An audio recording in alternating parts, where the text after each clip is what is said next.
Hello guys, good morning. कैसे हो आप सब? आपका एक बार फिर से स्वागत है आपके अपने चैनल आई विल पर, जिसमें कि हम कर रहे थे करंट अफेयर्स की सीरीज़। और आज हम आ जाते हैं अपने अक्टूबर मंथ करंट अफेयर्स की सीरीज़ पर, और ये होने वाला है हमारा लेक्चर नंबर 17।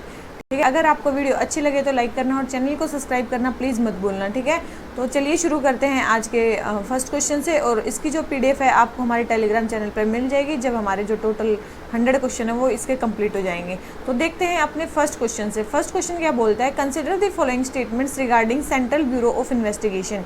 सीबीआई के बारे में हमें बतानी है। देखो, अगर आपने हमारी पॉलिटिकल सीरीज देखी है तो आप इसको कर लोगे, नहीं तो देख लेते हैं। यहाँ पे सबसे पहले है CBI can suo moto take up investigation of offences only in union territories. बोल रहा है कि जो सीबीआई है वो सुओ मोटो इन्वेस्टिगेशन के केसेस है वो ले सकती है। कहाँ पे? केवल और केवल यूनियन टेरिटरीज में ले सकती है। बिल्कुल सही स्टेटमेंट है, यूनियन टेरिटरीज में वो सुओ मोटो ले सकती है, क्योंकि अगर वो स्टेट्स में लेगी तो स्टेट्स में उनको स्टेट से पहले परमिशन लेनी पड़ेगी। ठीक है, स्टेट्स से पहले परमिशन लेनी पड़ेगी। सेकंड है, it is the nodal police agency in India which coordinates investigation on behalf of Interpol members. बिल्कुल, इंटरपोल के लिए जो इंडिया में नोडल पुलिस एजेंसी है वो कौन सी? सीबीआई ही है। थर्ड है, it functions under superintendence of ministry of home affairs. देख, ध्यान रखना, जो सीबीआई थी वो 1963 में बनी थी by the resolution of ministry of home affairs, लेकिन बाद में इसको किस मिनिस्ट्री में ट्रांसफ़र कर दिया गया है? इसको कर दिया गया है मिनिस्ट्री ऑफ पर्सनल में। किस में ट्रांसफ़र कर दिया गया है? इसको मिनिस्ट्री ऑफ पर्सनल में ट्रांसफ़र कर दिया गया है। तो अभी ये कौन सी मिनिस्ट्री के अंडर है? मिनिस्ट्री ऑफ पर्सनल के अंडर ये आती है। ठीक है, अभी ये किसके अंडर आती है? मिनिस्ट्री ऑफ पर्सनल के अंडर आती है। तो ये थर्ड स्टेटमेंट हमारी क्या होगी? हमारी रॉन्ग होगी। ठीक है, थर्ड स्टेटमेंट रॉन्ग होगी। फर्स्ट हमारी सही है, सेकंड भी हमारी सही है। ठीक है, तो इसका आंसर हमारा क्या हो गया? ए। ठीक है, इसके अलावा अगर हम बात करें सीबीआई के बारे में मेनली कि ये क्या है, स्टैट्यूटरी है कि नॉन स्टैट्यूटरी? आपको पता होनी चाहिए कौन सी है, नॉन स्टैट्यूटरी बॉडी है। कौन सी बॉडी है? नॉन स्टैट्यूटरी बॉडी है। उसके अलावा बात करें ये अपनी पावर कहाँ से लेती है? Delhi police special establishment act. ठीक है, Delhi police special establishment act उससे लेती है। उसके बाद किसने इसको रिकमेंड किया था? संथानाम कमेटी ने। किसने? संथानाम कमेटी ने, जो करप्शन को प्रिवेंट करने के लिए बैठी थी। ठीक है, तो संथानाम कमेटी ने की रिकमेंडेशन पे आई थी। अपनी powers Delhi police special police establishment act से ड्राइव करती है। नॉन स्टैट्यूटरी बॉडी है, 1963 में बनी थी मिनिस्ट्री ऑफ होम अफेयर्स के रिजोल्यूशन से, लेकिन बाद में ट्रांसफ़र कर दी मिनिस्ट्री ऑफ पर्सनल को। ठीक है, ये कौन हेड करता है इसको? सीबीआई का क्या कौन होते हैं? सीबीआई के होते हैं डायरेक्टर। कौन हेड करता है इसको? सीबीआई के होते हैं डायरेक्टर। अब ये जो डायरेक्टर है इनका टर्म कितना होता है? इनका टर्म होता है 2 ईयर्स। कितना होता है इनका टर्म? होता है 2 ईयर्स। किस एक्ट के अकॉर्डिंग? बहुत इंपॉर्टेंट है, किस एक्ट के अकॉर्डिंग? वो है सेंट्रल विजिलेंस कमीशन एक्ट 2003 के अकॉर्डिंग। किसके अंदर? सेंट्रल विजिलेंस कमीशन एक्ट 2003 के अकॉर्डिंग इनका टाइम पीरियड कितना होता है? 2 ईयर्स। लेकिन अभी क्या था? सीबीआई और ईडी। अभी आपने रिसेंट न्यूज़ में सुना होगा कि सीबीआई और ईडी दोनों का टाइम पीरियड क्या है? वैसे तो है 2 ईयर्स, लेकिन 5 ईयर्स तक एक्सटेंड कर दिया। कितना? 5 ईयर्स तक एक्सटेंड कर दिया है। और हर बार 1 जो ईयर है उसका एक्सटेंड किया जा सकता है। जैसे कि 2 ईयर्स हो गए, उसके बाद 1 ईयर का गवर्नमेंट फिर से एक्सटेंड कर सकती है, 1 ईयर का फिर से एक्सटेंड कर सकती है, और एक ईयर का फिर से एक्सटेंड कर सकती है। मतलब 3 एक्सटेंडेबल ईयर्स तक इनका जो टाइम पीरियड है वो बढ़ा दिया गया है। तो ये 2 ईयर्स, मतलब अब ये कितना हो गया? 5 ईयर्स हो गया मैक्सिमम। तो डायरेक्टर और किस एक्ट के अकॉर्डिंग? CVC act. तो ये हमने बता दिया। वैसे ये मतलब जो ये डायरेक्टर वगैरह है इसको मतलब इसको एक सिलेक्शन कमेटी अपॉइंट करती होगी। तो वो सिलेक्शन कमेटी में कौन कौन होता है? उसमें होते हैं एक तो हमारे प्राइम मिनिस्टर, एक leader of opposition of Lok Sabha, और एक होते हैं हमारे कौन? Chief justice of India. ठीक है, चीफ जस्टिस ऑफ इंडिया, या फिर अगर चीफ जस्टिस नहीं है तो कोई भी सीनियर मोस्ट सुप्रीम कोर्ट जज। ठीक है, तो ये हो गया हमारे क्या सिलेक्शन कमेटी जो डायरेक्टर को क्या करती है? अपॉइंट करती है। इसके बाद इसमें स्पेशल डायरेक्टर्स और असिस्टेंट डायरेक्टर्स भी होते हैं। ठीक है, यूटीज़ के केस ये सुओ मोटो लेती है, लेकिन सेंट्रल गवर्नमेंट इसको ऑथराइज कर सकती है किसी भी स्टेट में। ठीक है, किसी भी स्टेट में इन्वेस्टिगेट करने के लिए, लेकिन उस स्टेट की परमिशन इसको बहुत ज़्यादा ज़रूरी है। ठीक है, और एक और चीज़ याद रखना, जब सुप्रीम कोर्ट या हाई कोर्ट किसी भी केस को सीबीआई को सौंपते हैं तो कहीं भी इन्वेस्टिगेट करने के लिए, तो उनको स्टेट की कंसेंट की रिक्वायरमेंट नहीं है, वो वहाँ पे इन्वेस्टिगेट कर सकते हैं अगर सुप्रीम कोर्ट और हाई कोर्ट उनको वो देते हैं। ठीक है, याद रखना, अगर सुप्रीम कोर्ट और हाई कोर्ट इनको वो पावर देते हैं वहाँ पे इन्वेस्टिगेट करने की, तो इनको स्टेट से परमिशन लेने की ज़रूरत नहीं है। ठीक है, तो हमारा क्वेश्चन नंबर फर्स्ट हमारा किसके बारे में पूछा था? सीबीआई के बारे में पूछा था। हमारा ये क्वेश्चन हो जाता है कंप्लीट। ठीक है, अब आ जाते हैं किस पे? अपने नेक्स्ट लेक्चर पे। 1 सेकेंड।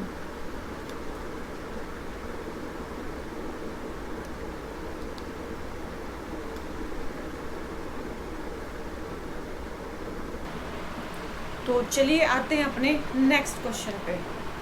नेक्स्ट क्वेश्चन हमें क्या बोलता है, identify the committee with reference to recommendation given below. किस कमेटी ने ऐसे रिकमेंडेशन दिए हैं? हमें 4 कमेटीज़ के नाम दे रखे हैं। कौन सी? रघुराम राजन, कस्तूरी रंजन, गैडगिल और श्री कृष्णा कमेटी। ठीक है, सबसे पहले जो ये मिनिस्ट्री है, ministry of environment, forest and climate change ने इसको मतलब इन्वायरमेंट फॉरेस्ट ने इसको सेटअप किया है। किसके लिए? वेस्टर्न घाट की इकोलॉजी को स्टडी करने के लिए। किसकी? वेस्टर्न घाट की जो इकोलॉजी है उसको स्टडी करने के लिए। तो पहली स्टेटमेंट तो हमारी ये होगी कि मिनिस्ट्री ऑफ इन्वायरमेंट फॉरेस्ट ने इसको क्या किया? सेटअप किया है। सेकंड, इसकी एक रिकमेंडेशन ये थी कि it prohibited new red and orange category industries such as coal based power plants in ecologically sensitive zone 1 and 2। कि इसने क्या किया था कि जो रेड और ऑरेंज कैटेगरी की इंडस्ट्रीज़ हैं उसको क्या कर दिया था इसने, मतलब ये रिकमेंड किया था कि ये प्रोहिबिट हो जानी चाहिए। कहाँ से? इकोलॉजिकल जो सेंसिटिव जोन है 1 और 2 से। तीसरा उन्होंने क्या बोला था? इन्होंने बोला था कि पब्लिक जो लैंड है उनका जो प्राइवेट लैंड में जो कन्वर्जन है उसको भी बैन कर देना चाहिए। जो फॉरेस्ट लैंड है, नॉन फॉरेस्ट लैंड में जो डाइवर्ट होती है उनको भी क्या करना चाहिए? बैन कर देना चाहिए। ऐसा नहीं होना चाहिए। तो ये कमेटी कौन सी थी? तो आपको बताना है ये कमेटी कौन सी थी। बहुत इंपॉर्टेंट ये कमेटी थी। ठीक है, तो ये कमेटी कौन सी थी? गैडगिल कमेटी थी। कौन सी कमेटी थी? ये थी हमारी गैडगिल कमेटी। ठीक है, बहुत इंपॉर्टेंट है गैडगिल कमेटी। ये बैठी कब थी? ये बैठी थी कब? 2010 में। कब बैठी थी ये कमेटी? 2010 में ये कमेटी बैठी थी। उसके अलावा इसको इकोलॉजिकल एक्सपर्ट पैनल भी बोलते हैं। वेस्टर्न घाट की इकोलॉजिकल एक्सपर्ट पैनल भी बोलते हैं। क्या बोलते हैं इसको? वेस्टर्न घाट इकोलॉजिकल क्या बोल रही थी मैं? Ecological expert panel. ठीक है, इकोलॉजिकल एक्सपर्ट पैनल भी इसको बोलते हैं इस कमेटी को। ठीक है, तो वेस्टर्न घाट इकोलॉजिकल एक्सपर्ट पैनल 2010 में बैठा था। रिपोर्ट इन्होंने सबमिट की थी कब? 2011 में। कब रिपोर्ट सबमिट की थी? 2011 में। और ये तो उन्होंने बोला था कि रेड और ऑरेंज कलर की जो इंडस्ट्रीज़ हैं वो यहाँ से हट जानी चाहिए। उसके बाद जो इकोलॉजिकल सेंसिटिव जोन 1 और 2 है, ना तो वहाँ पे जो प्राइवेट लैंड में कन्वर्जन होना चाहिए और ना ही वहाँ पे नॉन फॉरेस्ट जो पर्पजेज़ हैं उनके लिए जो है वो मतलब लैंड कन्वर्ट होनी चाहिए। ठीक है, क्या इसने और भी चीज़ों के लिए रिकमेंडेशन दी थी? यस, इन्होंने और भी चीज़ों के लिए रिकमेंडेशन दी थी। और भी कई चीज़ों के लिए इन्होंने रिकमेंडेशन दी थी। और चीज़ों के लिए इन्होंने क्या क्या रिकमेंडेशन दी थी? इन्होंने दी थी कि कोई भी जो मतलब इकोलॉजिकल सेंसिटिव जोन 1 और 2 में क्या होना चाहिए? इनडेफिनिट मोरेटोरियम होना चाहिए न्यू इन्वायरमेंटल क्लियरेंस के लिए, जो माइनिंग के लिए होते हैं। ठीक है, क्या होना चाहिए? इनडेफिनिट मोरेटोरियम के लिए इन्होंने रिकमेंडेशन दी थी। इसके अलावा जो इकोलॉजिकल जोन 1 है और 2 है वहाँ से जो है माइनिंग को हमें रिप्लेस करना है नेक्स्ट 5 ईयर्स में। जितने भी केमिकल देखो जो मतलब ये तो होगी इकोलॉजिकल सेंसिटिव जोन से हमें रेड और ऑरेंज कलर की इंडस्ट्रीज़ को हटाना है। उसके बाद जो माइनिंग है उसको बैन करना है कितने साल के अंदर? 5 ईयर्स के अंदर। और जो हमारे जितने भी केमिकल पेस्टिसाइड्स हैं, क्या हैं जब केमिकल पेस्टिसाइड्स हैं उनको 5 से लेके 8 साल तक हमें क्या करना है? बैन कर देना है या वहाँ से हटा देना है। और इसके अलावा प्लास्टिक बैग जो हैं, मतलब प्लास्टिक बैग जो है वो उसको 3 साल के अंदर हमें मतलब हटा देना है वहाँ से इकोलॉजिकल सेंसिटिव जोन 1 और 2 से वेस्टर्न घाट में। ठीक है, माइनिंग को 5 साल में रिमूव करना है, पेस्टिसाइड को 5 से 8 साल में हम हटा सकते हैं। और जो प्लास्टिक बैग्स हैं उसको 3 ईयर्स के अंदर हमें क्या करना है? हटा देना है उस एरिया से। उसके बाद क्या था? जेनेटिकली मॉडिफाइड जो क्रॉप्स हैं वो इस रीजन में नहीं होनी चाहिए। और इन्होंने क्या रिकमेंड किया था कि जो जेनेटिकली मॉडिफाइड जो क्रॉप्स हैं वो इस रीजन के अंदर ग्रो नहीं होनी चाहिए। इसके अलावा और क्या बोला था कि हमें जो टूरिज्म है उसको भी क्या करना पड़ेगा? हमें रेगुलेट करना पड़ेगा। टूरिज्म को भी हमें रेगुलेट करना पड़ेगा। ठीक है, और इन्होंने जो टोटल हिल एरिया था, और क्या बोला इन्होंने, जो टोटल हिल एरिया था उसको किस में कन्वर्ट कर दिया था? इकोलॉजिकल सेंसिटिव जोन में, मतलब कैटेगराइज कर दिया था। इसके अलावा इन्होंने क्या बोला था कि जो लोकल ऑथोरिटीज़ है उनको ज़्यादा पावर दे दी जानी चाहिए, मतलब बॉटम टू अप अप्रोच होनी चाहिए। लोकल कम्युनिटीज़ को ज़्यादा पावर देनी चाहिए कि उस लैंड का कैसे ज़्यादा से ज़्यादा यूज़ करना है। ठीक है, और तो हमने देख ही लिया सारी चीज़ें। ठीक है, इसका क्रिटिसिज्म क्यों होता है? इसका क्रिटिसिज्म इसलिए होता है क्योंकि ये माना जाता है कि मतलब हमारी एक डिबेट क्या चलती है हमेशा, in development versus environment. Development versus environment, तो ऐसा बोला जा रहा है कि इन्होंने मतलब प्रैक्टिकलिटी से नहीं सोचा, इन्होंने केवल और केवल इन्वायरमेंट के बारे में सोचा, मतलब इस रिपोर्ट ने प्रैक्टिकलिटी के बारे में नहीं सोचा। तो ये जो रिपोर्ट है ये प्रैक्टिकल नहीं है और ये ज़्यादा बायस्ड है किसके टुवर्ड्स, मेनली इन्वायरमेंट के टुवर्ड्स ये ज़्यादा बायस है, ठीक है। और इन्होंने एक और चीज़ बोली थी कि वेस्टर्न घाट इकोलॉजिकल ऑथोरिटी एक एस्टैब्लिश करनी चाहिए। क्या करनी चाहिए? वेस्टर्न घाट इकोलॉजिकल ऑथोरिटी एक एस्टैब्लिश करनी चाहिए। क्या करनी चाहिए? वेस्टर्न घाट इकोलॉजिकल ऑथोरिटी एक एस्टेब्लिश करनी चाहिए हमें, किसके under? Ministry of environment, forest and climate change के अंडर। और ये क्या क्या होनी चाहिए? एक स्टैट्यूटरी बॉडी होनी चाहिए जो यहाँ पे इसकी इकोलॉजी को देखे कि मतलब यहाँ पे क्या क्या हो रहा है, इन सारी चीज़ों को जो रेगुलेट करे, ठीक है। एक ऑथोरिटी बनाओ और ये सारे जो भी काम हम बता रहे हैं ये सारे आप करो, ठीक है। ये उन्होंने मेन क्या दिए थे, ये मेन चीज़ें उन्होंने बताई थी। किसने? मतलब जो प्रोफेसर माधव गैडगिल कमेटी के अंडर जो कमेटी बैठी थी, वेस्टर्न घाट इकोलॉजिकल एक्सपर्ट कमेटी, उन्होंने ये सारी रिकमेंडेशन दी थी, ठीक है। लेकिन गवर्नमेंट ने जब भी ये रिपोर्ट आई तो कभी बाहर निकाली ही नहीं, ठीक है। कभी बाहर ये रिपोर्ट निकाली ही नहीं, ठीक है। बस यही था। और जब भी इसके बारे में, इस रिपोर्ट में मतलब लोगों को पता चला तो क्या हुआ फिर, मतलब गवर्नमेंट ने इस रिपोर्ट को कभी एक्सेप्ट ही नहीं किया, ठीक है। तो गवर्नमेंट ने क्या सोचा, अब हम एक दूसरी कमेटी बिठाएंगे, ठीक है। फिर गवर्नमेंट ने क्या किया, एक दूसरी कमेटी बिठाई जिसका नाम था क्या? कस्तूरी रंजन कमेटी। जिसका नाम क्या था? कस्तूरी रंजन कमेटी उन्होंने बिठाई। इसको हाई लेवल वर्किंग ग्रुप भी बोलते हैं, ठीक है। हाई लेवल वर्किंग ग्रुप भी बोलते हैं। इंस्टेड मतलब इन्होंने क्या किया, ये थोड़ी सी डेवलपमेंट की तरफ थोड़ी ज़्यादा बायस थी, ठीक है। किसकी तरफ? डेवलपमेंट की तरफ थोड़ी ज़्यादा बायस थी एज़ कम्पेयर टू इन्वायरमेंट। कौन सी कमेटी? मतलब कस्तूरी रंजन कमेटी। इन्होंने क्या क्या रिकमेंडेशन दी थी? इन्होंने बोला था, इन्होंने मतलब देखो, मतलब जो गैडगिल कमेटी थी ना, इन्होंने अप्रोक्स अगर बात करें, इनने बात करें तो अप्रोक्स, एक मिनट,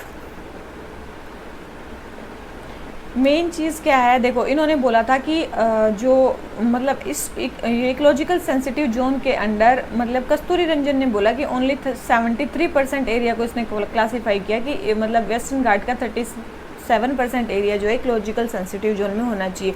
वही गैडगिल ने जो बोला था वो 60% के आसपास एरिया उन्होंने इकोलॉजिकल सेंसिटिव जोन के अंदर डाल दिया था, क्योंकि टोटल हिल एरिया तो वेस्टर्न घाट्स का इकोलॉजिकल सेंसिटिव जोन के अंदर था ही, तो अप्रोक्स 60% एरिया उन्होंने डाल दिया था। लेकिन इनने केवल और केवल बोला कि केवल वेस्टर्न घाट्स के टोटल एरिया में से 37% जो टोटल एरिया है वो क्या होना चाहिए? इकोलॉजिकल सेंसिटिव एरिया में होना चाहिए। इन्होंने क्या बोला कि कंप्लीट बैन लगना चाहिए जो भी इकोलॉजिकल, अब सबसे पहले तो इसने क्या किया, इकोलॉजिकल सेंसिटिव जोन को हटा दिया, मतलब एरिया को इसने कम कर दिया। उसके बाद इन्होंने क्या बोला, यहाँ पे क्या होनी चाहिए? माइनिंग, इकोलॉजिकल सेंसिटिव एरिया में माइनिंग नहीं होनी चाहिए, ठीक है। ना क्वेरिंग होनी चाहिए, ना सैंड माइनिंग होनी चाहिए, कुछ भी नहीं होना चाहिए, ठीक है। तो यहाँ पे ये चीज़ें नहीं होंगी। उसके बाद इन्होंने क्या क्या कल्चरल और नेचुरल जो लैंडस्केप है उसको डिस्टिंग्विश किया कि कल्चरल लैंडस्केप क्या होंगे और इकोलॉजिकल लैंडस्केप क्या होंगे, ठीक है।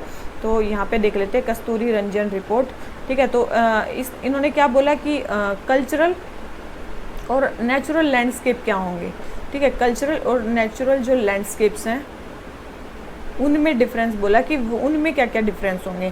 उसके बाद इन्होंने क्या बोला कि जो करंट माइनिंग एरिया है इकोलॉजिकल सेंसिटिव एरिया में उसको फेज कर देना चाहिए नेक्स्ट 5 ईयर्स में, या फिर जब भी माइनिंग लीज उनकी ख़त्म हो जाए तब वो बंद करवा देना चाहिए, ठीक है। तो माइनिंग को 5 ईयर्स के अंदर रिप्लेस करने की बात इसने की थी, और यही बात किसने की थी? यही बात की थी हमारी गैडगिल कमेटी ने भी की थी।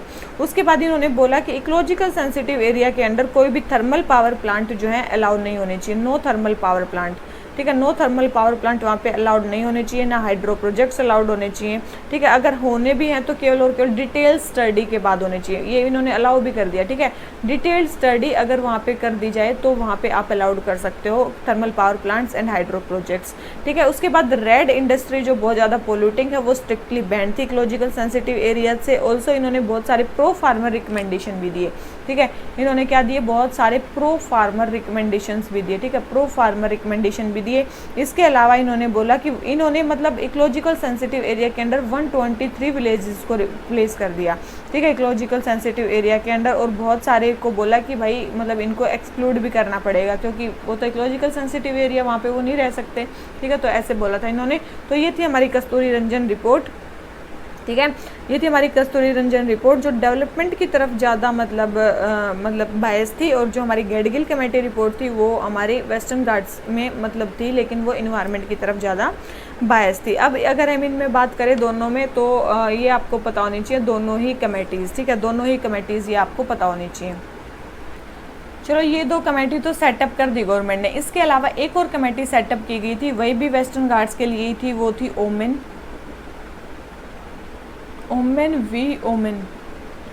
वी ओमेन एक कमेटी थी, ठीक है। ओमेन वी ओमेन एक कमेटी थी जो किसने केरला गवर्नमेंट ने सेटअप की थी, वो भी वेस्टर्न घाट्स के लिए ही की थी, ठीक है। केरला गवर्नमेंट ने सेटअप की थी। इसने क्या क्या रिकमेंडेशन दी थी, इन्होंने बोला था कि गवर्नमेंट को जो है इन्वायरमेंटल फ्रेजाइल जो लैंड है वेस्टर्न घाट्स में, उसके लिए कुछ क्लोजेज में क्या लाने चाहिए, चेंजेस लाने चाहिए, जो भी गवर्नमेंट कर रही है, ठीक है। उसके बाद इन्होंने क्या बोला था, इन्होंने बोला था कि जो लैंड एक्विजिशन प्रोसीडिंग्स है उनको स्टॉप करना चाहिए, वहाँ पे लैंड एक्वायर नहीं होनी चाहिए। और क्या बोला था इन्होंने भी बहुत सारे प्रो फार्मर रिकमेंडेशन दिए थे। इसके बाद इन्होंने क्या बोला था कि एनिमल जो मतलब जो एनिमल स्ट्रेइंग जो एनिमल्स होती है फॉरेस्ट एरियाज़ में, वो क्या होनी चाहिए, फेंसिंग होनी चाहिए उन एरियाज़ की, और वहाँ पे एनिमल स्ट्रे नहीं करनी चाहिए, वो वेजिटेशन को क्या करते हैं, ख़राब करते हैं। उसके अलावा उन्होंने बोला था कि जो फार्मर्स हैं उनको भी जो हाइब्रिड वेराइटीज़ हैं उनको ग्रो नहीं करना चाहिए, हाइब्रिड वेराइटीज़ को ग्रो नहीं करना चाहिए।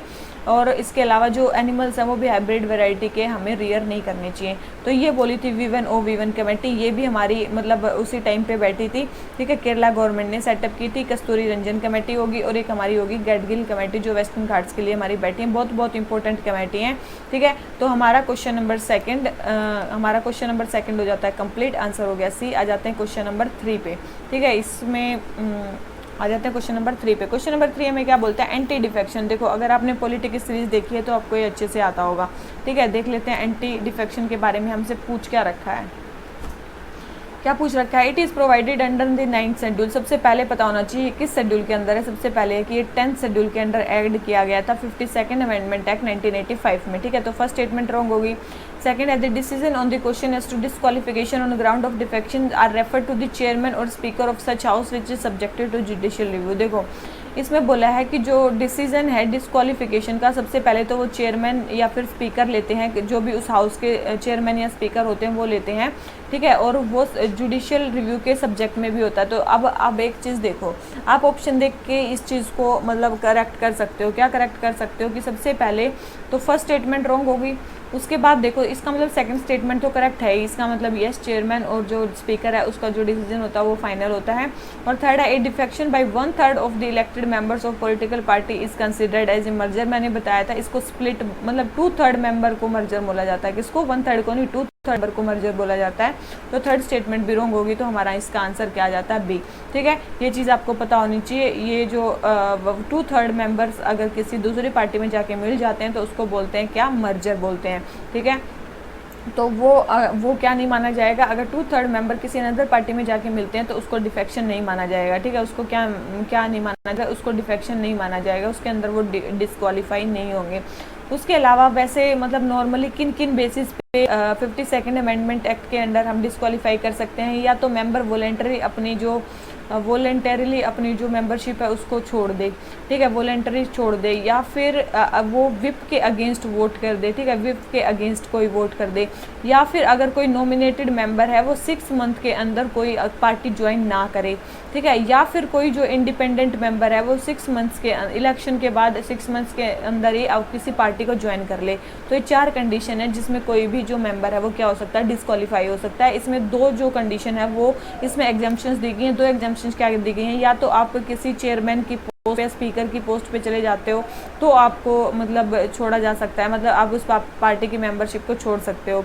सेकंड है कि एक और कंडीशन है कि अगर आपकी पार्टी में क्या हो जाता है, 2/3 का मर्ज हो जाता है, 2/3 मेंबर मर्ज हो गए किसी अनदर पार्टी में मिल जाते हैं तो भी इसको क्या माना जाएगा, एक्सेप्शन माना जाएगा, तो आपको डिफेक्शन नहीं माना जाएगा।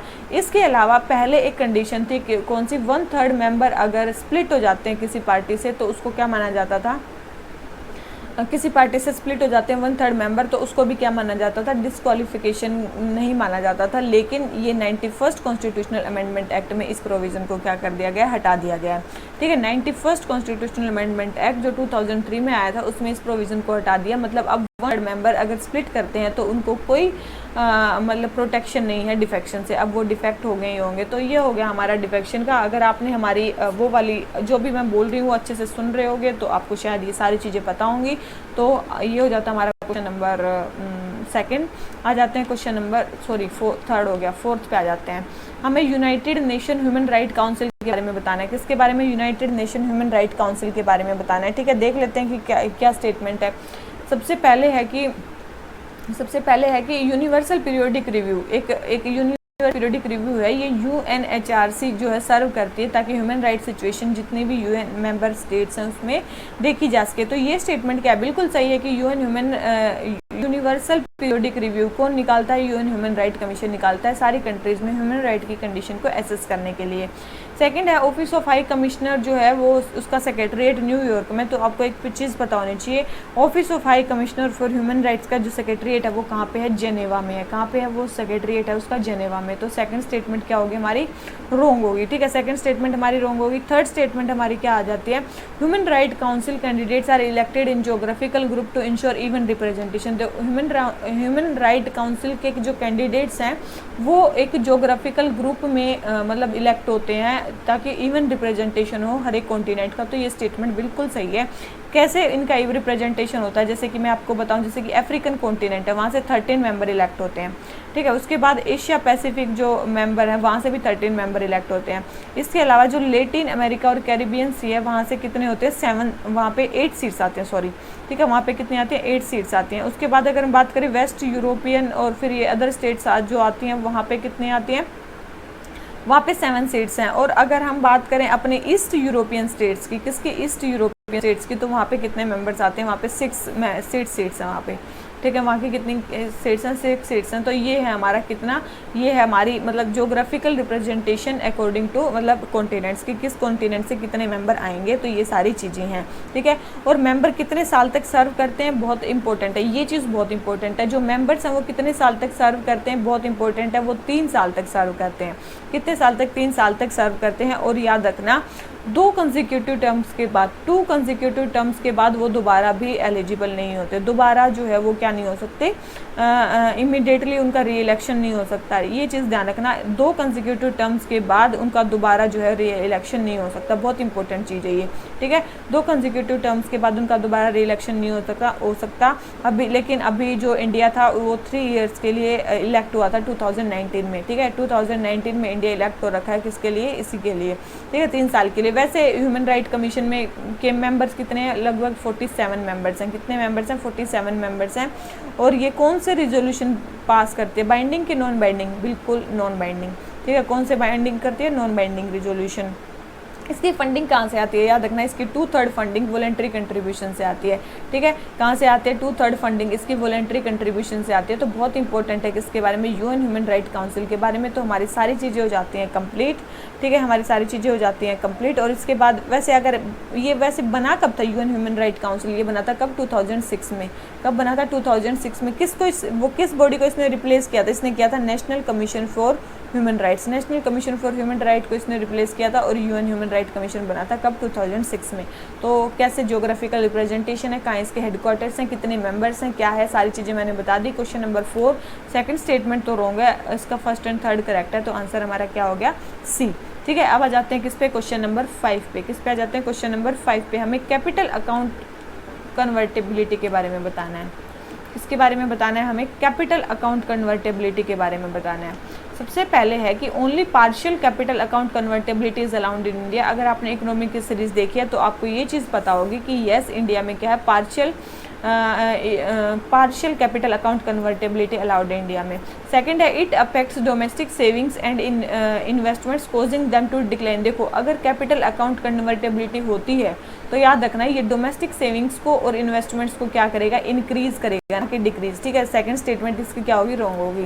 थर्ड है it enables high stock market returns. देखो, अब इंटरेस्ट इंक्रीज हो रहे हैं, सेविंग्स इंक्रीज हो रही हैं, तो स्टॉक मार्केट रिटर्न्स क्या होंगे? इंक्रीज होंगे। तो ये स्टेटमेंट भी हमारी क्या है? करेक्ट है। ठीक है, तो इसका आंसर हमारा क्या हो जाता है? C। तो ये हो गया हमारी किसके बारे में? कैपिटल अकाउंट कन्वर्टेबिलिटी के बारे में। ठीक है, तो ये हो गया हमारा कंप्लीट। तो ये क्वेश्चन हो जाता है हमारा कंप्लीट। अब आ जाते हैं किस पे? क्वेश्चन नंबर नेक्स्ट पे आ जाते हैं question number next, geothermal energy के बारे में बताना है। This power is derived from earth internal heat. देखो ये अर्थ के इंटरनल हीट से ड्राइव होती है।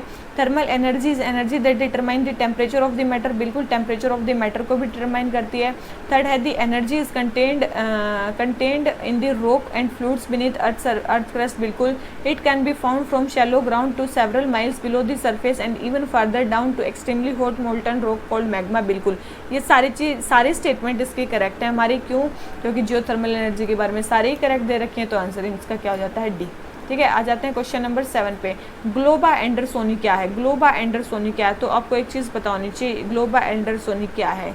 तो ये एक प्लांट की स्पीसीज़ है। सबसे पहले तो क्या है, ये एक प्लांट की स्पीसीज़ है। तो देखो ये प्लांट की स्पीसीज़ है जो मेनली कहाँ पे मिली है? तीस्ता रिवर वैली में हमें मिली है। ठीक है, आपको पता होगा सिक्किम में ये स्पीसीज़ मिली है, तो याद रखना ये रेयर है, क्रिटिकली इंडेंजर्ड प्लांट की स्पीसीज़ है जो तीस्ता रिवर वैली में मिली है, मेनली सिक्किम में।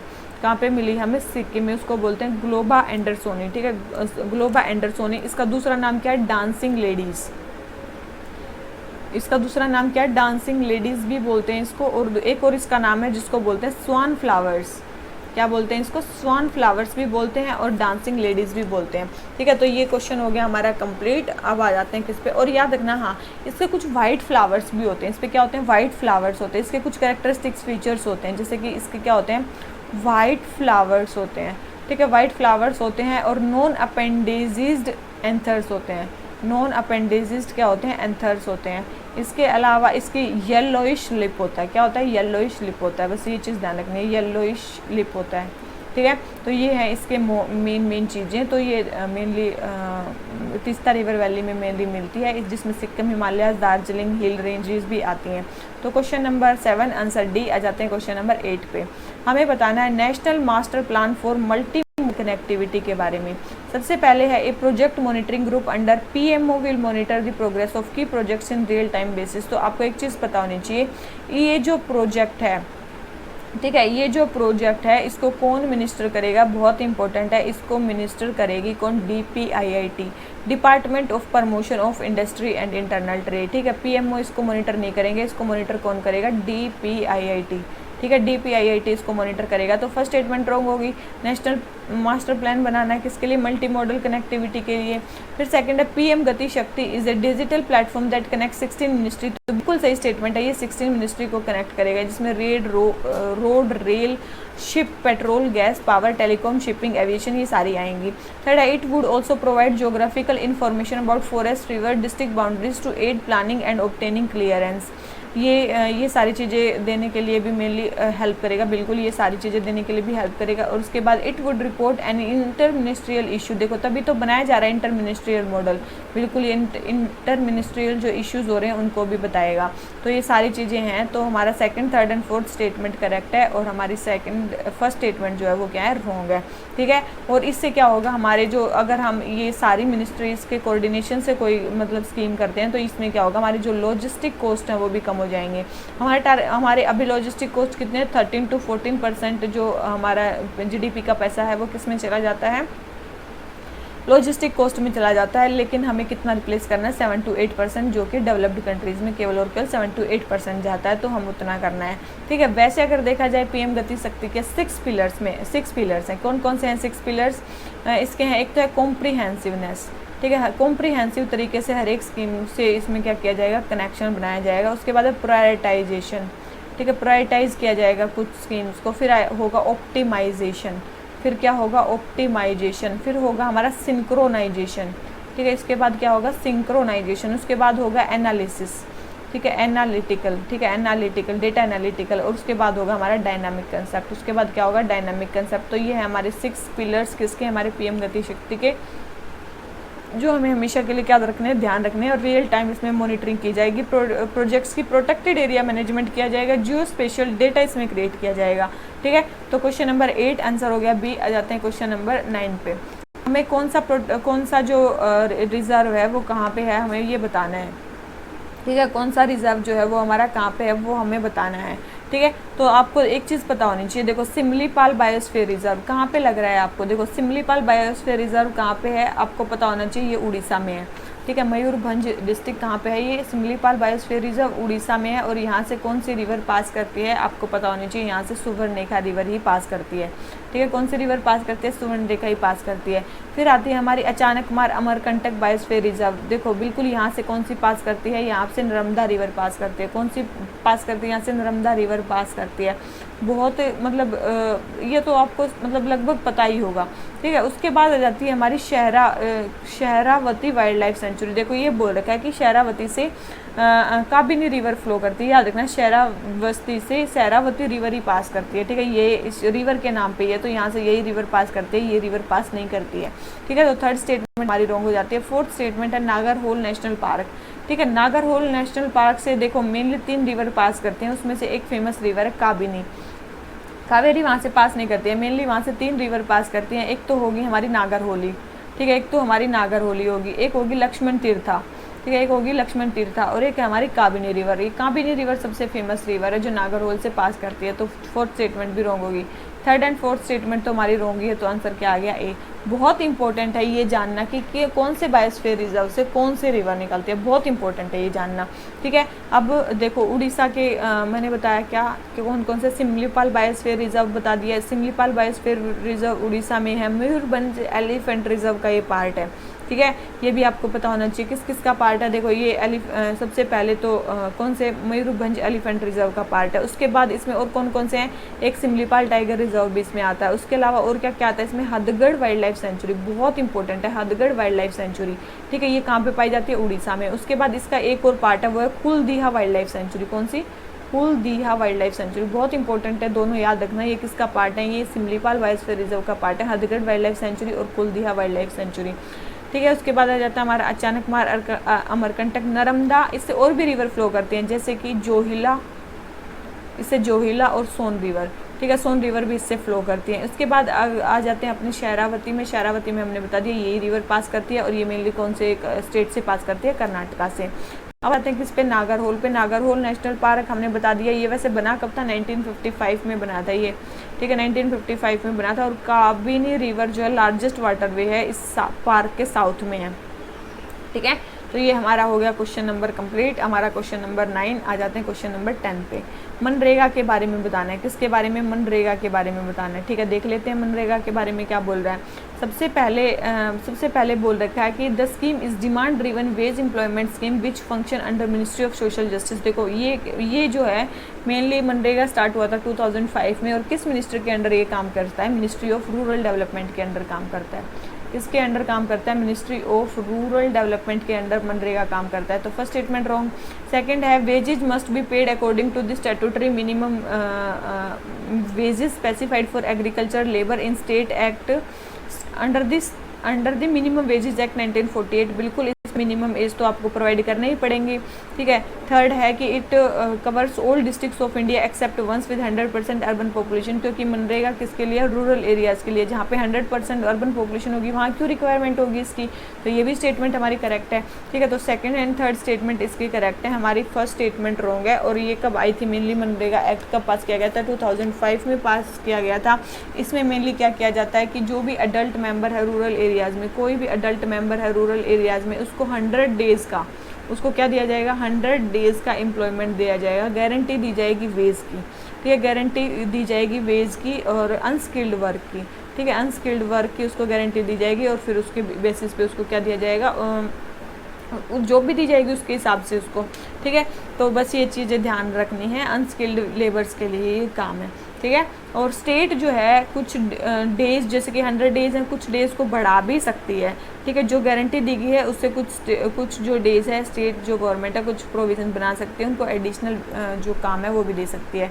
तो ये हो गया हमारा क्वेश्चन नंबर 10। आंसर क्या हो गया? डी। आ जाते हैं किस पे? क्वेश्चन नंबर 11 पे। ट्रेंच फार्मिंग के बारे में बताना है। किसके बारे में बताना है? ट्रेंच फार्मिंग के बारे में बताना है। देखो ट्रेंच फार्मिंग आपको एक चीज़ पता होनी चाहिए। Trench farming it is a simple structure for growing vegetables during, देखो एक्सट्रीम विंटर्स में सब्जियां उगाने का तरीका है। दूसरी चीज़ है trench cultivation harness soil and solar heat to create suitable climate condition for growth of leafy vegetables, mainly इसमें कौन सी वेजिटेबल्स ग्रो की जाते हैं, लीफी वेजिटेबल्स। मेनली क्या करती है, सोयल और सोलर हीट की जो एनर्जी है उसको हार्नेस करती है। फिर है farmers flow water down the trenches and it seeps vertically and horizontally to refill the soil reservoir. बिल्कुल, तो तीनों ही स्टेटमेंट्स हमारी करेक्ट है। किसके बारे में, ट्रेंच फार्मिंग के बारे में। ये आप देख रहे हो, ये इस टाइप के यहाँ पे क्या बना दिए जाते हैं, ट्रेंचेस बना दिए जाते हैं जिसमें वेजिटेबल्स को, लीफी वेजिटेबल्स को ग्रो किया जाता है। बहुत इंपॉर्टेंट है ये, ठीक है, बहुत ऐसे टाइप के ट्रेंचेस बना दिए जाते हैं नॉर्मल लैंड से अलग, ठीक है। तो ये है हमारी ट्रेंच फार्मिंग, ठीक है। तो हमारा जो क्वेश्चन नंबर जो हमारा 11 हो जाता है कंप्लीट, ठीक है। इसका आंसर हमारा क्या हो गया, डी। सारी ही स्टेटमेंट इसके बारे में करेक्ट है, आंसर हो गया डी। आ जाते हैं किस पे, क्वेश्चन नंबर 12 पे। डेमोक्रेसी के बारे में बताना है। किसके बारे में बताना है, डेमोक्रेसी को बेस्ट कौन सा डिस्क्राइब कर रहा है। सबसे बोल रखा है कि citizens have a right to express themselves without the danger of severe punishment. Democracy का मतलब सही मीनिंग क्या है, हमें से वो पूछा, तो ऐसा तो नहीं है। Citizens live in environment in which all citizens are treated equally, हो सकता है। When decisions are made by simple majority vote, ऐसा नहीं है। A democracy is a society in which citizens are sovereign and control the government. बिल्कुल सही statement, तो यही सबसे बेस्ट डिस्क्राइब कर रहा है कि डेमोक्रेसी एक सोसाइटी होती है जहाँ पे सिटीजन्स जो होते हैं वो सोवरेन होते हैं, we the people of India, ठीक है। कंट्रोल द गवर्नमेंट, हम गवर्नमेंट को कंट्रोल करते हैं। तो क्वेश्चन नंबर 12 आंसर हो गया हमारा क्या, डी, ठीक है। अब आ जाते हैं किस पे, क्वेश्चन नंबर 13 पे। न्यू ड्रोन्स रूल्स, बहुत आपने सुना होगा, इतना ज़्यादा सुना होगा कि आपने इसके बारे में तो बिल्कुल रिसर्च कर डाली होगी, ठीक है। इसके बारे में तो आपने रिसर्च कर डाली होगी। अब देख लेते हैं किसके बारे में, न्यू ड्रोन्स रूल्स के बारे में। सबसे पहले है digital sky platform shall be developed as a user friendly single window platform. बिल्कुल सही स्टेटमेंट है। डिजिटल स्काई प्लेटफॉर्म एक प्रिपेयर किया जाएगा ताकि user friendly single window system हो। सेकंड है the rules will also cover drone taxis and drone corridors for cargo delivery. Cargo delivery के लिए ड्रोन टैक्सीज और ड्रोन कॉरिडोर्स को भी कवर करेंगे इसमें, ठीक है। किसमें, न्यू ड्रोन्स रूल्स में। बिल्कुल सही स्टेटमेंट है, ये भी स्टेटमेंट हमारी क्या है, करेक्ट है। तो हमारा आंसर इसमें क्या आ जाता है, सी, ठीक है। हमारा आंसर इसमें क्या आ जाता है, सी। और देखो इसमें है ना बहुत सारी चीज़ें, अभी जो न्यू ड्रोन्स रूल्स आए हैं उसमें बहुत सारी चीज़ें, बहुत सारे जो वो थे रिप्लेस कर दी गई, बहुत सारी चीज़ें रिप्लेस कर दी गई, बहुत सारे अप्रूवल्स। देखो सबसे पहले तो बहुत सारे जो अप्रूवल्स लेने पड़ते थे, जैसे कि यूनिक ऑथेंटिकेशन नंबर हो गया, यूनिक प्रोटोटाइप आइडेंटिफिकेशन नंबर हो गया, उसके बाद हो गया हमारा certificate of manufacturing and airworthiness, फिर certificate of conformance, certificate of maintenance, importance clearance. ये सारे अप्रूवल्स को क्या कर दिया गया, एबोलिश कर दिया गया। क्या कर दिया गया, एबोलिश कर दिया गया। ये अब आपको लेने की ज़रूरत नहीं है। उसके बाद मिनिमल ह्यूमन इंटरफेस होगा, ठीक है। मिनिमल ह्यूमन इंटरफेस होगा। जो मोस्ट परमिशन है वो क्या है, सेल्फ जनरेटेड है। क्या है, सेल्फ जनरेटेड। मोस्ट परमिशन क्या है, सेल्फ जनरेटेड है। याद रखना, मोस्ट परमिशंस क्या है, सेल्फ जनरेटेड है, उनको खुद ही जनरेट करनी होती हैं। उसके बाद क्या है, 3 जोन्स में मेनली एयर स्पेस को बांटा गया। कौन सा, ग्रीन, येलो, रेड। किसमें बांटा गया, 3 जोन्स में मेनली इसने बांटा, green, yellow, red. Green, yellow, red 3 zones में मेनली इसने एयर स्पेस को बांट दिया है, ठीक है, याद रखना। और ग्रीन जोन्स में कोई परमिशन रिक्वायर्ड नहीं है। मतलब आप ग्रीन जोन्स में अगर किसी ड्रोन को उड़ा रहे हो तो आपको कोई परमिशन की रिक्वायरमेंट नहीं है ग्रीन जोन्स में उड़ाने के लिए, ठीक है। ग्रीन जोन्स का मतलब होता है वर्टिकल डिस्टेंस 400 फीट का, मतलब 120 मीटर का वर्टिकल डिस्टेंस अगर है तो उसको बोलते हैं ग्रीन जोन, ठीक है। तो हमारा इसमें आपको कोई परमिशन की रिक्वायरमेंट नहीं है। उसके बाद येलो जोन का जो पेरीमीटर है, मतलब येलो जोन का पेरीमीटर पहले 45 किलोमीटर था, अब केवल और केवल 12 मीटर कर दिया गया, 12 किलोमीटर कर दिया गया, ठीक है। तो मेनली मतलब एयरपोर्ट से कितना पेरीमीटर पे मतलब आप नहीं उड़ा सकते, वो है ये येलो डिस्टेंस। तो ये 12 किलोमीटर कर दिया गया, पहले 45 किलोमीटर था, ठीक है, अब 12 किलोमीटर कर दिया गया है। उसके बाद रिमोट पायलट लाइसेंस जो है माइक्रो ड्रोन्स के लिए रिक्वायरमेंट नहीं है, ठीक है। माइक्रो ड्रोन्स के लिए जो रिमोट पायलट लाइसेंस है उसकी भी रिक्वायरमेंट नहीं है। दूसरी चीज़, सिक्योरिटी क्लियरेंस की कोई रिक्वायरमेंट नहीं है, ठीक है। और उसके अलावा अगर बात करें, एक और इसमें बात की जा रही है, एक और इसमें बॉडी एस्टैब्लिश की जाएगी, क्या, ड्रोन प्रमोशन काउंसिल। क्या, एक ड्रोन प्रमोशन काउंसिल सेटअप की जाएगी गवर्नमेंट के द्वारा, जिसमें एकेडमिया, स्टार्टअप, स्टेक होल्डर्स बहुत सारे इसमें टेक पार्ट लेंगे। ग्रोथ ओरिएंटेड रेगुलेटरी रेजिम उसमें क्रिएट की जाएगी, ठीक है। उसके बाद मतलब जो कवरेज ऑफ ड्रोन है उसको भी इंक्रीज कर दिया गया। पहले मतलब 300 kg तक के ड्रोन को रेगुलेट किया जाता था, अब 500 kg तक के ड्रोन जो है इसमें कवरेज को बढ़ा दी गई है, ठीक है। ड्रोन टैक्सीज को भी इसमें इंक्लूड कर दिया गया है। इसके बाद और क्या बोला गया कि ड्रोन कॉरिडोर्स भी बनाए जाएंगे। क्या बनाए जाएंगे? ड्रोन कॉरिडोर्स बनाए जाएंगे ताकि जो कार्गो डिलीवरीज वहाँ से उसके, ठीक है, क्या बनाए जाएंगे? ड्रोन कॉरिडोर बनाने की भी बात चल रही है। इसके अलावा और क्या क्या बात चल रही है इसमें? और भी बहुत सारे हैं। देखो सबसे पहले तो इसमें ड्रोन्स को 5-6 कैटेगरीज में बांटा है। सबसे पहले आ जाएगा नैनो ड्रोन्स, फिर आ जाएंगे माइक्रो ड्रोन्स, फिर आ जाएंगे स्मॉल ड्रोन्स, फिर आएंगे हमारे लार्ज ड्रोन्स। ये हमारी स्मॉल मीडियम, ठीक है, स्मॉल मीडियम भी आ गया बीच में। नैनो कितने होते हैं? जो 250 ग्राम से नीचे होते हैं। 250 ग्राम से कम के जो ड्रोन्स होंगे वो होंगे क्या? Nano drones. फिर होंगे माइक्रो मतलब 250 ग्राम से 2 kg तक के, 250 ग्राम से 2 kg तक के जो ड्रोन्स होंगे वो होंगे माइक्रो ड्रोन्स, ठीक है। उसके बाद होगी स्मॉल मतलब 2 से लेके 25 kg तक के जो ड्रोन्स होंगे। मीडियम में होंगे 25 से 150 kg तक के, और 150 से ऊपर जितने भी होंगे वो सारे किस में आएंगे? लार्ज ड्रोन्स में आएंगे। बहुत इंपॉर्टेंट है, ठीक है, बहुत इंपॉर्टेंट है। और मैक्स अगर आप वायलेशन करते हो तो उसके लिए पेनल्टी कितनी है? मैक्सिमम है 1 लाख, ठीक है। पेनल्टी कितनी है? मैक्सिमम 1 लाख है, ठीक है। और बस यही स्टेटमेंट है। सारी न्यू ड्रोन्स रूल्स बनाए गए। बहुत सारी इसमें जो परमिशंस है वो अबॉलिश कर दी है। बहुत ज़्यादा इसको क्या दे दी गई है? इंडिपेंडेंस दे दी गई इस सेक्टर को। तो क्वेश्चन नंबर 13 आ जाते हैं किस पे? क्वेश्चन नंबर 14 पे। World social protection report. World social protection report कौन निकालता है? बहुत इंपॉर्टेंट स्टेटमेंट है। कौन निकालता है? International labour organisation. कौन निकालता है? वर्ल्ड सोशल प्रोटेक्शन रिपोर्ट निकालता है इंटरनेशनल लेबर ऑर्गेनाइजेशन। ये क्या है? यूएन की स्पेशलाइज्ड एजेंसी है। क्या है? इंटरनेशनल लेबर ऑर्गेनाइजेशन यूएन की स्पेशलाइज्ड एजेंसी है। उसके बाद कब बनी थी? 1946 में बनी थी। कितने मेंबर्स हैं? 187 मेंबर्स हैं, ठीक है। मतलब स्पेशलाइज एजेंसी बनी थी ये 1946 में, ठीक है। 187 मेंबर्स है। वैसे ये बनी कब है? इंटरनेशनल लेबर ऑर्गेनाइजेशन 1919 में। क्या इंडिया इसका मेंबर है? यस, इंडिया भी इसका मेंबर है। हेडक्वार्टर्स इसके कहाँ? इंटरनेशनल लेबर ऑर्गेनाइजेशन के जनेवा में है। उसके बाद 1969 में, याद रखना, इसको नोबेल प्राइज़ भी मिला है। कौन सा? नोबेल प्राइज़ भी इसको मिला हुआ है। उसके अलावा अगर हम बात करें वर्ल्ड सोशल प्रोटेक्शन रिपोर्ट की, मतलब ये क्या देती है? हमें ग्लोबल ओवरव्यू देती है रिसेंट डेवलपमेंट्स का जो सोशल प्रोटेक्शन सिस्टम में चल रहे हैं। मतलब जैसे कि सोशल प्रोटेक्शन फ्लोर्स, कोविड ने कितनों को इम्पैक्ट किया, ये सारे डेटा वगैरह global, regional, country level data इसमें प्रोवाइड किया जाता है, ठीक है। इसने अभी मतलब वर्ल्ड सोशल प्रोटेक्शन रिपोर्ट ने एक इम्पोर्टेंट डेटा जो हर जगह यूज़ हुआ था वो बताया था कि ग्लोबली अगर हम बात करें ग्लोबली 4.1 बिलियन पीपल, कितने? 4.1 बिलियन पीपल के पास जो है बिना सोशल नेट के रह रहे हैं। उनके पास किसी टाइप का कोई सोशल नेट नहीं है, ठीक है। याद रखना, globally 4.1 billion people are living without any social net of any kind, ठीक है। और दूसरी चीज़, आईएलओ बहुत सारी रिपोर्ट्स भी निकालता है। क्या निकालता है? आईएलओ बहुत सारी रिपोर्ट्स भी निकालता है। उन रिपोर्ट्स के नाम अगर बात करें, एक तो है ग्लोबल वेज रिपोर्ट, ठीक है, ग्लोबल वेज रिपोर्ट निकालता है। उसके बाद world employment and social outlook report, उसके बाद वर्ल्ड ऑफ वर्क रिपोर्ट। तो ये 3-4 रिपोर्ट ये निकालता है, ध्यान रखना, बहुत इंपॉर्टेंट रिपोर्ट्स हैं। और एक वर्ल्ड सोशल प्रोटेक्शन रिपोर्ट तो ये निकालता ही है। तो क्वेश्चन नंबर 14 आंसर हो गया ए। आ जाते हैं किस पे? क्वेश्चन नंबर 15 पे। हमें डिजी लॉकर के बारे में बताना है। डिजी लॉकर सिस्टम सबसे पहले बोल रखा है कि it is a national digital locker system जो MEIT ने लॉन्च किया है, ठीक है, बिल्कुल ये MEIT ने लॉन्च किया है। सेकंड है link to both PAN card and voter card. देखो ये पैन कार्ड और आधार कार्ड से लिंक है, ठीक है। किससे है? पैन कार्ड और आधार कार्ड से लिंक है, वोटर कार्ड से नहीं है। Second statement wrong, first statement हमारी क्या होगी? करेक्ट होगी। और डिजिटल लॉकर के बारे में तो आपको पता ही है, डिजिटल लॉकर में हम क्या कर सकते हैं? अपने जो डॉक्यूमेंट्स वगैरह हैं उसको सेव कर सकते हैं, ठीक है। डॉक्यूमेंट्स वगैरह को हम सेव कर सकते हैं। और मेन चीज़ क्या है, इसमें जो फिजिकल डॉक्यूमेंट्स हैं उनका यूजेस कम करने की बात चल रही है, ताकि हम जो है ई डॉक्यूमेंटेशन की बात कर सकें, ठीक है। इसमें स्टोरेज स्पेस कितना है? 1 GB है। कितना है स्टोरेज स्पेस? 1 GB का स्टोरेज स्पेस है। लेकिन जो इंडिविजुअल फाइल साइज़ है वो 10 MB से ज़्यादा नहीं हो सकता। बहुत इंपॉर्टेंट है, जो इसमें इंडिविजुअल फाइल साइज़ है वो 10 MB से ज़्यादा नहीं हो सकता।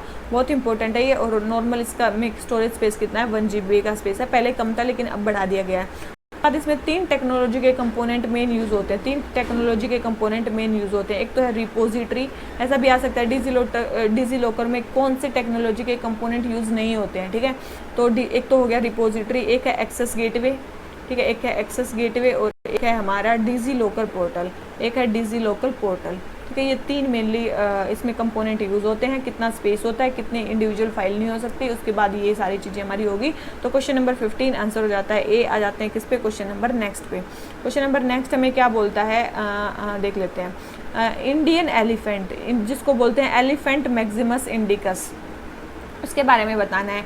उसने बोल रखा है कि ये एशियन एलिफेंट की 3 रिकॉग्नाइज्ड स्पीसीज में से एक है। बिल्कुल सही है, बोल रखा है। वैसे तो एक है, लेकिन बोल रखा है कि ये केवल और केवल इंडिया में पाया जाता है। देखो ओनली, ऐसा नहीं है, और भी कंट्रीज में पाया जाता है। तो फर्स्ट स्टेटमेंट रॉन्ग होगी। सेकंड है, ये इंडेंजर्ड कैटेगरी में आता है IUCN के लिस्ट में। तो ये स्टेटमेंट बिल्कुल सही है। ये किस में आता है, इंडेंजर्ड लिस्ट में आता है। ठीक है, ये किस में आता है, इंडेंजर्ड लिस्ट में आता है IUCN की। तो ये स्टेटमेंट हमारी करेक्ट है। ठीक है, तो आंसर हमारा हो गया बी। और इसके अलावा अगर हम बात करें, ठीक है, ये उसमें आता है वाइल्ड लाइफ प्रोटेक्शन एक्ट में। किस में आता है, ये वाइल्ड लाइफ प्रोटेक्शन एक्ट में शेड्यूल 1 में आता है।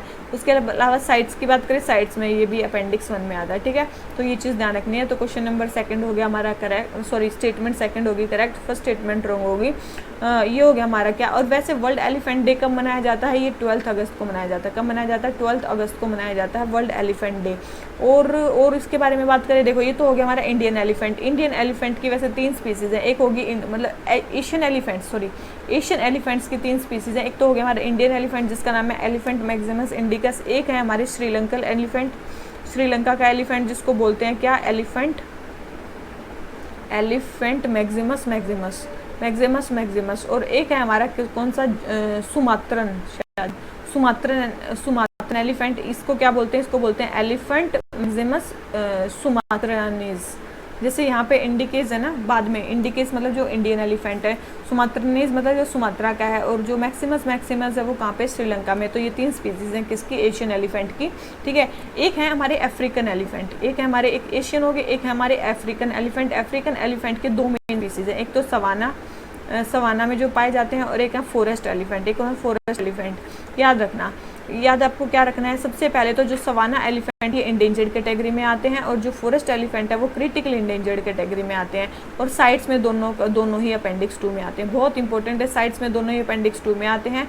और IUCN में सवाना इंडेंजर्ड है, और जो फॉरेस्ट है वो है क्रिटिकली इंडेंजर्ड। ये हमारे अफ्रीकन एलिफेंट के बारे में। और सारी चीज़ें मैं पहले वाले करंट अफेयर्स में करवा चुकी हूँ। अगर आप नहीं देखें तो आप बहुत बड़ा पार्ट मिस करोगे, आपको देखनी चाहिए। ठीक है, क्वेश्चन नंबर 17 क्या बोलते हैं, BSF के बारे में बताना है। सबसे पहले ये क्राइम सस्पेक्ट्स को क्या करती है, सबसे पहले क्या करती है, BSF has power to prosecute crime suspect को प्रोसिक्यूट करने की पावर इनके पास है। तो ये बिल्कुल गलत स्टेटमेंट है। क्या है, ये बिल्कुल गलत स्टेटमेंट है। उनके पास प्रोसिक्यूट करने की पावर नहीं है, उनके पास प्रोसिक्यूट करने की पावर नहीं है। ठीक है, याद रखना। मतलब ये क्या कर सकते, जब भी कोई सस्पेक्ट इनको मिल जाता है, डिटेन कर लेते हैं, तो क्या करेंगे, ये प्राइमरी इंक्वायरी के बाद प्राइमरी क्वेश्चनिंग ये केवल कर सकते हैं। उसके बाद इनको जो भी लोकल पुलिस स्टेशन होगा 24 आवर्स में इनको देना होगा। ठीक है, 24 आवर के अंदर लोकल पुलिस स्टेशन को इनको प्रोवाइड करना होगा। केवल जो प्रिलिमिनरी क्वेश्चनिंग होती है वो केवल ये कर सकते हैं। ठीक है, थोड़ी सी मेरी प्रोनाउंसिएशन अभी हो रही है। सेकंड है, ministry of home affairs has exercise the power under border security force of 1968। तो बिल्कुल सही स्टेटमेंट है। 1968 के under ministry of home affair जो है इसमें पावर एक्सरसाइज करती है, बिल्कुल सही है। ये बिल्कुल सही स्टेटमेंट है। और बनी कब थी, 1965 में। ठीक है, ये फोर्स में कब आया था ये वाला एक्ट, 1965 में, जब हमारा पाकिस्तान के साथ वॉर हुआ था, तब उसके रिस्पॉन्स में हमारी बॉर्डर सिक्योरिटी फोर्स बनी थी। ठीक है, तो ये हमारी स्टेटमेंट करेक्ट है, सेकंड स्टेटमेंट करेक्ट है, फर्स्ट स्टेटमेंट रॉन्ग है। तो हमारा आंसर क्या आ जाता है इसके बारे में, बी। ठीक है, आंसर हमारा क्या हो जाता है, बी। अब आ जाते हैं किस पे, क्वेश्चन नंबर 18 पे। स्टबल बर्निंग के बारे में बात करनी है। सबसे पहले, stubble burning emits large amount of toxic pollutants in atmosphere which contains harmful gases like chlorofluorocarbon and sodium hydroxide. देखो, स्टबल बर्निंग से क्या आपको लगता है कि इतने हार्मफुल क्लोरोफ्लोरोकार्बन निकलेगा, सोडियम हाइड्रोक्साइड निकलेगा? बिल्कुल भी नहीं। वहाँ से क्या निकलता है, वहाँ से निकलता है methane, CO, volatile organic compound, hydrocarbons, ये सारी चीज़ें निकलती हैं। ऐसे क्लोरोफ्लोरोकार्बन वगैरह नहीं निकलते। तो फर्स्ट स्टेटमेंट होगी रॉन्ग। ठीक है, सेकंड स्टेटमेंट है, section 188 of IPC makes stubble burning a crime. बिल्कुल ये स्टेटमेंट बिल्कुल करेक्ट है कि इसको एक क्राइम बनाया गया है सेक्शन 188 के अंडर।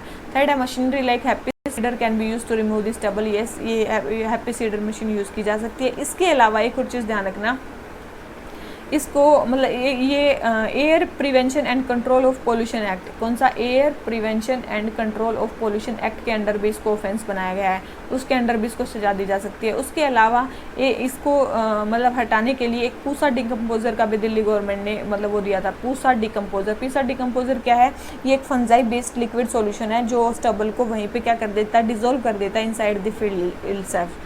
ठीक है, तो क्वेश्चन नंबर 18 हमारा सेकंड एंड थर्ड करेक्ट है, फर्स्ट स्टेटमेंट हमारी रॉन्ग है, तो हमारा आंसर क्या आ जाता है बी। ठीक है, हमारा आंसर क्या आ जाता है बी। अब आ जाते हैं किस पे, हमें क्वेश्चन नंबर 19 पे आ जाते हैं। क्वेश्चन नंबर 19 हमें क्या बोलता है, उन्नत भारत अभियान के बारे में बताना है। किसके बारे में, उन्नत भारत अभियान के बारे में। सबसे पहले है it aims to link the higher education institutions with a set of at least 5 villages so that these institution can contribute to economic and social betterment of this village communities. देखो आपको एक चीज़ पता होनी चाहिए, क्या, बिल्कुल ये स्टेटमेंट सही है। इसमें हायर एजुकेशन इंस्टीट्यूशन जो है उनको कम से कम 5 विलेजेस से जोड़ा जाएगा ताकि वो सोशल और इकोनॉमिक बेटरमेंट कर सकें उन गाँवों का। सेकंड है आईआईटी दिल्ली जो है उसको नेशनल कोऑर्डिनेटिंग इंस्टीट्यूट का दर्जा मिला हुआ है। बिल्कुल आईआईटी दिल्ली को इसमें नेशनल कोऑर्डिनेटिंग इंस्टीट्यूट का क्या मिला हुआ है, दर्जा मिला हुआ है। वैसे उन्नत भारत अभियान जो स्कीम है, याद रखना, इसमें इन्विटेशन बेस्ड थी, मतलब जो स्टार्टिंग में स्टार्ट हुई तो इन्विटेशन बेस्ड थी, इसमें यूनिवर्सिटीज़ को इनवाइट किया जा रहा था। लेकिन उन्नत भारत 2 जब स्टार्ट हुआ, मतलब सेकंड बारी में जो स्टार्ट हुआ 2018 में, तो ये चैलेंज बेस्ड बना दिया गया। चैलेंज बेस्ड बना दिया गया मतलब ये चैलेंज मोड में आ गया कि जितने भी हायर एजुकेशन इंस्टीट्यूशन हैं उनको विलिंगली अडॉप्ट करना है एटलीस्ट 5 विलेजेस, ताकि वो वहाँ पे डेवलपमेंट कर सकें। तो ये हमारा उन्नत भारत अभियान बिल्कुल सही है। और वैसे कौन सी मिनिस्ट्री ने इसको लॉन्च किया, मिनिस्ट्री ऑफ एजुकेशन, बहुत इंपॉर्टेंट है, किसने, मिनिस्ट्री ऑफ एजुकेशन ने इसको लॉन्च किया है।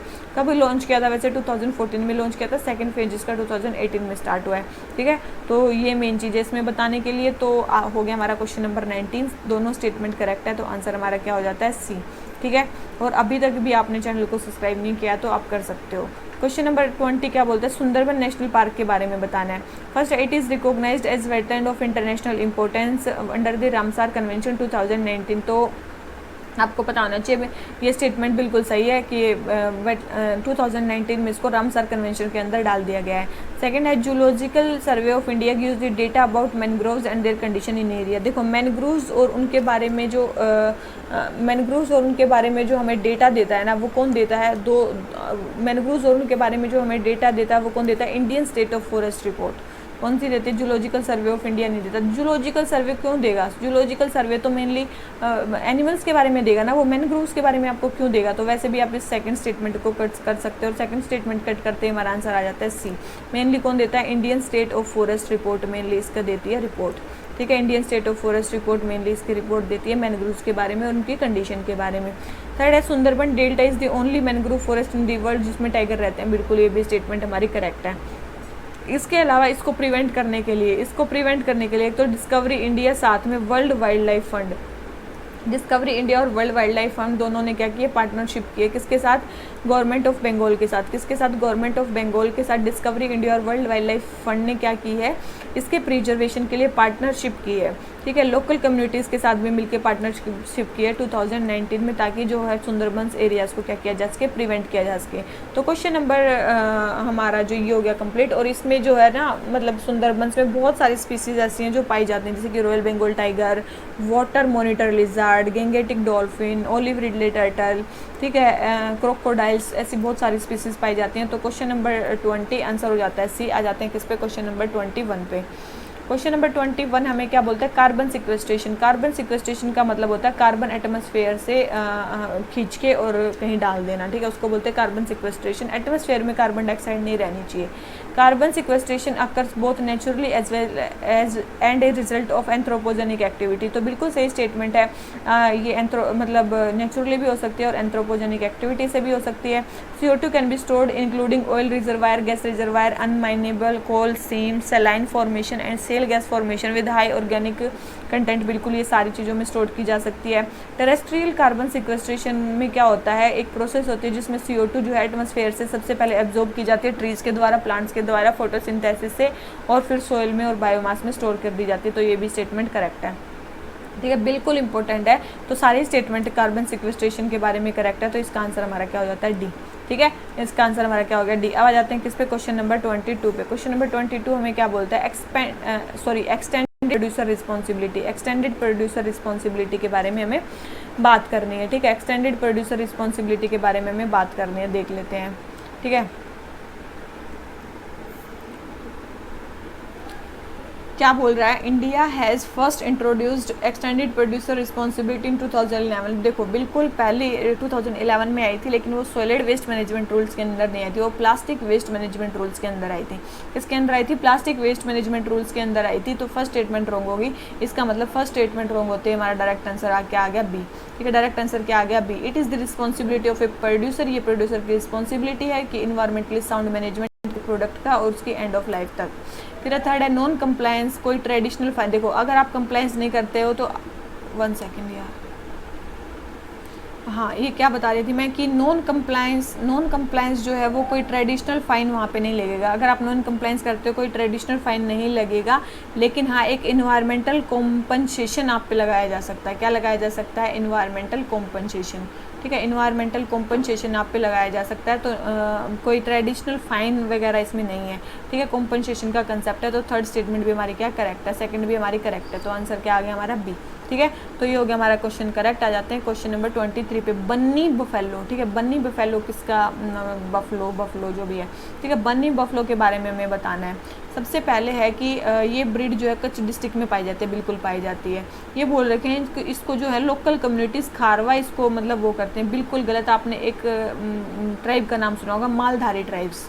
कौन सी ट्राइब्स, मालधारी ट्राइब्स मेनली इसको वो करती हैं। तो सेकंड स्टेटमेंट क्या होगी, ग्रोंग होगी। और थर्ड है they are well adapted to survive in extreme weather, बिल्कुल एक्सट्रीम वेदर जैसे कि water scarcity, frequent drought, low humidity, high temperature में ये रहने के अडप्ट होती हैं। तो ये भी स्टेटमेंट करेक्ट है। ठीक है, फर्स्ट एंड थर्ड हमारे करेक्ट है, सेकंड स्टेटमेंट रॉन्ग है। तो आंसर क्या आ गया हमारा ए।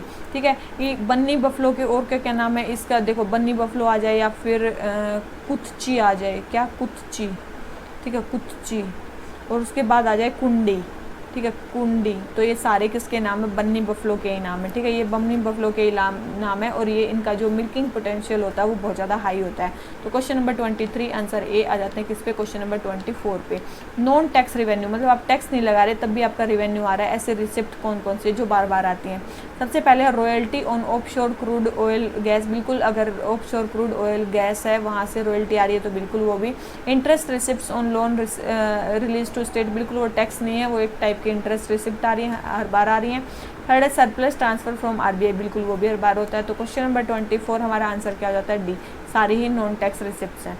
आ जाते हैं किस पे, क्वेश्चन नंबर 25 पे। एलियम निगेनियम क्या है। तो ये बोल रखा है कि उत्तराखंड में डिस्कवर्ड ये एक प्लांट है। क्या है ये, एक उत्तराखंड में डिस्कवर्ड एक प्लांट स्पीसीज़ है। तो बिल्कुल एक प्लांट की स्पीसीज़ है, लेकिन किसकी स्पीसीज़ है, ओनियन की स्पीसीज़ है। किसकी, अनियन की स्पीसीज़ है।